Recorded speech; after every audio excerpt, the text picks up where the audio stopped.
ಬೆಂಗಳೂರು ಇನ್ ಅಂತೇಳಿ ಒಂದು ಕನ್ನಡ ಮೂವಿದ ಟ್ರೈಲರನ್ನು ರಿಲೀಸ್ ಮಾಡಿದರು. ಟ್ರೈಲರ್ ನೋಡ್ಕ ಅಷ್ಟೇ ನನಗೇನು ಇಂಪ್ರೆಸ್ ಆಗಲಿಲ್ಲ. ಬಟ್ ಧರ್ಮ ಕೀರ್ತಿರಾಜ್ ಅವರ ಒಂದು ನಟನೆ ಒಂದು ಇಂಪ್ರೆಸ್ ಆದ ಅಂತ ಹೇಳ್ಬೋದು. ಅಂದ್ರೆ ಒಂದು ನ್ಯೂ ಇಂಡಸ್ಟ್ರಿಗೆ ಕಾಲಿಟ್ಟವ್ರ ಈ ಥರ ಒಂದು ಅಭಿನಯವನ್ನು ನೋಡ್ರೆ ಎಲ್ಲರಿಗೂ ಸರ್ಪ್ರೈಸ್ ಆಕೈತಿ. ಡೆಫಿನೆಟ್ ಆಗಿ ಆ ಥರ ಅಭಿನಯವನ್ನು ಇವರ ಮಾಡಿದಾರು. ಇನ್ನು ಈ ಟ್ರೈಲರ್ ನಾನು ಗಮನಿಸಿದಂಥ ಫ್ಯಾಕ್ಟ್ಗಳನ್ನು ನೋಡೋದಾದ್ರೆ ಇದು ಹೆಂಗಿರ್ತೈತೆ ಅಂದ್ರೆ, ಒಂದು ಏನೋ ಕ್ರೈಮ್ಗಳು ನಡೆಯತಾವು ಒಂದು ಸಿಟಿ ಒಳಗೆ 2023 ಒಳಗೆ. ಆ ಕ್ರೈಮ್ಗಳಿಗೂ ಮತ್ತು ಆ ಒಂದು ಹುಡುಗಿ ಆಕೆಗೆ ಏನೋ ಸಂಬಂಧ ಐತಿ. ಡೆಫಿನೆಟಾಗಿ ನಾವು ನೋಡ್ರೆ ಒಂದೊಂದು ಪ್ರೇಮ್ ಒಳಗೆ ಒಬ್ಬೊಬ್ಬ ಹುಡುಗನ ಜೋಡಿ ಆಕೆ ಅದಾಳುವ. ಅಂದ್ರೆ ಡೆಫಿನೆಟಾಗಿ ಆಕೆಗೂ ಮತ್ತು ಈ ಕೇಸ್ಗಳಿಗೂ ಏನೋ ಲಿಂಕ್ ಐತಿ. ನಮ್ಮ ಧರ್ಮ ಅವರ ಈ ಒಂದು ಮೂವಿ ಒಳಗೆ ಒಬ್ಬ ಡೆಲಿವರಿ ಬಾಯ್ ಕೆಲಸನ ಮಾಡತಾನು. ಅಂದ್ರೆ ಈತನಿಗೂ ಆ ಕೇಸ್ಗಳಿಗೂ ಹೆಂಗೆ ಲಿಂಕ್ ಆಕೈತಿ. ಆನಂತರ ಶಶಿಕುಮಾರ್ ಅವರ ಈ ಒಂದು ಮೂವಿ ಒಳಗೆ ಒಬ್ಬ ಪೊಲೀಸ್ ರೋಲ್ ಹೋಗದಾರು. ಅಂದ್ರೆ ಒಬ್ಬ ಸ್ಟ್ರಿಕ್ಟ್ ಪೊಲೀಸ್ ಆಫೀಸರ್ ಅದಾರು. ಇವ್ರಿಗೇನ ಆ ಕೇಸ ಬಂದೈತಿ. ಈ ಕೇಸ್ಗೂ ಮತ್ತು ನಮ್ಮ ಧರ್ಮ ಅವ್ರಿಗೂ ಹೆಂಗೆ ಲಿಂಕ್ ಐತಿ, ಆ ಹುಡುಗಿಯಿಂದ ಯಾವ ರೀತಿಯಾದ ಕೇಸ್ಗಳು ಆಗತ್ತಾವು. ಆನಂತರ ಒಂದೊಂದು ಕಡೆ ನಾವು ಗಮನಿಸಿದ್ರೆ ಒಂದು ಯೂತ್ಸ್ ಅದಾರಲ್ಲ, ಒಂದು ಯಾವ್ಯಾವುದೋ ಚಟಕ್ಕೆ ಬಲಿಯಾಗತ್ತಾರುವ. ಈ ಒಂದು ಫ್ಯಾಕ್ಟ್ಗಳನ್ನು ಈ ಒಂದು ಮೂವಿ ಒಳಗೆ ನಾವು ಗಮನಿಸ್ತೇವೆ. ಮೂವಿದ ಮೇನ್ ಫೋಕಸ್ ಇರೋದು ಯಾರ ಮ್ಯಾಗ ಅಂದ್ರೆ, ಒಂದು ಧರ್ಮ ಅವ್ರ ಮ್ಯಾಗ, ಆನಂತರ ಶಶಿಕುಮಾರ್ ಅವ್ರ ಮ್ಯಾಗ, ಆನಂತರ ಅನುಷ್ ಅವ್ರ ಮ್ಯಾಗ. ಇವರ 3 ಮಂದಿ ಕೇಂದ್ರವಾಗಿ ಇಟ್ಕೊಂಡು ಮೂವಿ ಓಡ್ತಾ ಇರ್ತೈತಿ. ಒಂದು ಮೂವಿ ಬೆಂಗಳೂರು ಅಂದ ಕಾರಣಕ್ಕೆ ಇಡೀ ಮೂವಿ ಸ್ಟೋರಿಯನ್ನು ನಾವು ಆಲ್ಮೋಸ್ಟ್ ಆಲ್ ಎಲ್ಲ ಸೀನ್ಗಳನ್ನು ಬೆಂಗಳೂರಾಗ ನೋಡ್ತೇವೆ. ಅಂದ್ರೆ ಬೆಂಗಳೂರಾಗ ನಡೆದಿರುವಂಥ ಒಂದು ಘಟನೆ ಆಧಾರದ ಮ್ಯಾಗ ಇರ್ಬೋದು, ಅಥವಾ ಒಂದು ಕಾಲ್ಪನಿಕ ಆಧಾರದ ಮ್ಯಾಗ ಇರ್ಬೋದು. ಬಟ್ ಇದು ಒಂದು ಹೆಂಗಿರ್ತೈತೆ ಅಂದ್ರೆ, ಒಂದು ಸಸ್ಪೆನ್ಸ್ ಥ್ರಿಲ್ಲರ್ ಮೂವಿ ಅಂತೇಳಿ ಅವರ ಟ್ಯಾಗ್ ಕೂಡ ಕೊಟ್ಟರು.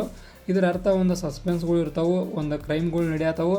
ಆ ಕ್ರೈಮ್ಗಳನ್ನು ಧರ್ಮ ಒಂದು ನಿಭಾಯಿಸ್ತಾನೋ ಏನು ನಮ್ಮ ಶಶಿಕುಮಾರ್ ಅವರು ನಿಭಾಯಿಸ್ತಾರೋ, ಇದನ್ನು ನಾವು ನೋಡ್ಬೇಕಂದ್ರೆ ಮೂವಿಯನ್ನು ನೋಡಬೇಕು. ಟ್ರೈಲರ್ ಒಳಗೆ ಯೂಸ್ ಮಾಡಿದಂಥ ಫ್ಯಾಕ್ಟ್ಗಳು ಲೈಕ್ ಅದು. ಆನಂತರ ಪ್ರತಿಯೊಂದು ಸೀನ್ಗಳಿಗೂ ಬೇರೆ ಬೇರೆ ಒಂದು ಫುಟೇಜ್ಗಳನ್ನು ಯೂಸ್ ಮಾಡಿದಾರು. ಅಂದ್ರೆ ಮೂವಿ ಓವರಾಲ್ ಏನು ಮೂವಿ ಒಳಗೆ ಎಲ್ಲ ಫುಟೇಜ್ಗಳನ್ನು ಈ ಒಂದು ಮೂವಿ ಒಳಗೆ ಯೂಸ್ ಮಾಡಿದಾರು. ಏನೂ ಮುಚ್ಚಿಡೋಕ್ಕೆ ಪ್ರಯತ್ನ ಪಟ್ಟಿಲ್ಲ, ಎಲ್ಲ ಕೂಡ ಬಿಚ್ಚಿ ತೋರಿಸಿದಾರೆ ಅಂತ ಹೇಳ್ಬೋದು. ಆನಂತರ ಅನುಷಾ ರೈ ಅವರ ನಟನೆ ಕೂಡ ಬೆಸ್ಟ್ ಆಗಿತ್ತು. ಅಂದ್ರೆ ಅವರ ಒಂದು ಡೈಲಾಗ್ಗಳು, ಆನಂತರ ಅವರ ಒಂದು ಸ್ವ್ಯಾಗ ಈ ಒಂದು ಮೂವಿ ಒಳಗೆ ಎದ್ದು ಕಾಣಿತ್ತು. ಬಟ್ ಎಲ್ಲೋ ಧರ್ಮ ಅವರ ಡೈಲಾಗ್ಗಳು ಯಾಕೋ ಸ್ವಲ್ಪ ಮಟ್ಟಿಗೆ ಲ್ಯಾಗ್ ಆದಂಗೆ ಅಂತೇಳಿ ನನಗೆ ಫೀಲ್ ಆಯ್ತು. ಅಂದ್ರೆ ಒಂದು ಡೈಲಾಗ್ ಹೇಳ್ತಾರೆ ಅವರ ಈ ಒಂದು ಮೂವಿ ಒಳಗೆ, ನನಗೆ ಡೆಲಿವರಿ ಮಾಡೋದು ಗೊತ್ತು, ಆನಂತರ ಒಂದು ಶಿಫ್ಟ್ ಇದನ್ನು ಡೆತ್ ಮಾಡೋದು ಗೊತ್ತು. ಅದರ ಅರ್ಥ ಈ ಒಂದು ಡೈಲಾಗ್ ಒಳಗೆ ಮೀನಿಂಗ್ ಏನಂದ್ರೆ, ಈತನು ಏನೋ ಒಂದು ಮಾಡ್ತಾ ಇರ್ಬೋದು, ಈತ ನೋಡಿದ್ರಷ್ಟು ಸಿಂಪಲ್ ಅಲ್ಲ. ಈ ಒಂದು ಮೂವಿ ಒಳಗೆ ಈತನ ಹಿಂದೆ ಏನೋ ಬ್ಯಾಕ್ಗ್ರೌಂಡ್ ಐತಿ, ಆ ಒಂದು ಬ್ಯಾಕ್ಗ್ರೌಂಡನ್ನು ಮುಚ್ಚಿಟ್ಟಾರುವ. ಆನಂತರ ಒಂದು ಯೂಸ್ ಮಾಡಿದಂಥ ಮ್ಯೂಸಿಕ್ ಯಾಕೋ ನನಗೆ ಭಾಳಷ್ಟು ಒಳ್ಳೊಳ್ಳೆ ಅದ ಕೇಳಿದಂಗೆ ಅಂತ ಫೀಲ್ ಬಂತು. ಬೇರೆ ಮ್ಯೂಸಿಕನ್ನು ಟ್ರೈ ಮಾಡಬೇಕಿತ್ತನ್ನೋ ಕೂಡ ಫೀಲ್ ನನಗೆ ಡೆಫಿನೆಟಾಗಿ ಬಂತು. ಆನಂತರ ಇನ್ನೊಂದು ಈ ಒಂದು ಮೂವಿಗೆ ಒಂದು ಪ್ಲಸ್ ಪಾಯಿಂಟ್ ಅಂದ್ರೆ, ಒಂದು ಭಾಳಷ್ಟು ಬೇರೆ ಬೇರೆ ಕ್ಯಾರೆಕ್ಟರ್ಗಳನ್ನ ಯೂಸ್ ಮಾಡ್ಕೊಂಡಾರ ಇದ್ರಾಗ. ಉದಾಹರಣೆಗೆ ಪಾವಗಡ ಮಂಜುನು ಕೂಡ ಒಂದು ಕಡೆ ನೋಡ್ತೀವಿ ನಾವು.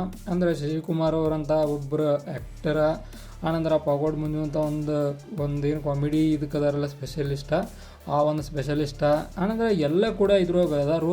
ಆನಂತರ ಒಂದು ಮೂವಿದೊಂದು ಸ್ಟೋರಿ ಲೈನ್ ಕೂಡ ಭಾಳಷ್ಟು ಇಂಪ್ರೆಸ್ಸಿಂಗ್ ಐತಿ. ಅಂದ್ರೆ ಕ್ರೈಮ್ ಥ್ರಿಲ್ಲರ್ ಅಂದ್ರೆ ಆಲ್ಮೋಸ್ಟ್ ಓಡತಾವ. ಆ ಕಾರಣಕ್ಕೆ ಓವರಾಲಾಗಿ ಈ ಒಂದು ಟ್ರೈಲರ್ ನೋಡ್ಕಾಸ ನನ್ನ ಕಡೆ ಅಂದರೆ ಈ ಒಂದು ಟ್ರೈಲರ್ಗೆ 5 ಸ್ಟಾರ್ಗೆ 3.5 ಸ್ಟಾರ್ನ ಕೊಡ್ತಾನು. ಇದಾಗಿತ್ತ ನಮ್ಮ ಬೆಂಗಳೂರು ಇನ್ನು ಮೂವಿದ ಟ್ರೈಲರ್ ಇರುವ. ಇದೇ ಥರ ನಿಮ್ಗೆ ಇನ್ಫಾರ್ಮೇಟಿವ್ ವಿಡಿಯೋಗಳು ಬೇಕಾದ್ರೆ ಚಾನಲ್ ಸಬ್ಸ್ಕ್ರೈಬ್ ಮಾಡ್ಕೋರಿ. ವಿಡಿಯೋ ಇನ್ಫಾರ್ಮೇಟಿವ್ ಲೈಕ್ ಕೊಟ್ಟು ಹೋಗ್ರಿ.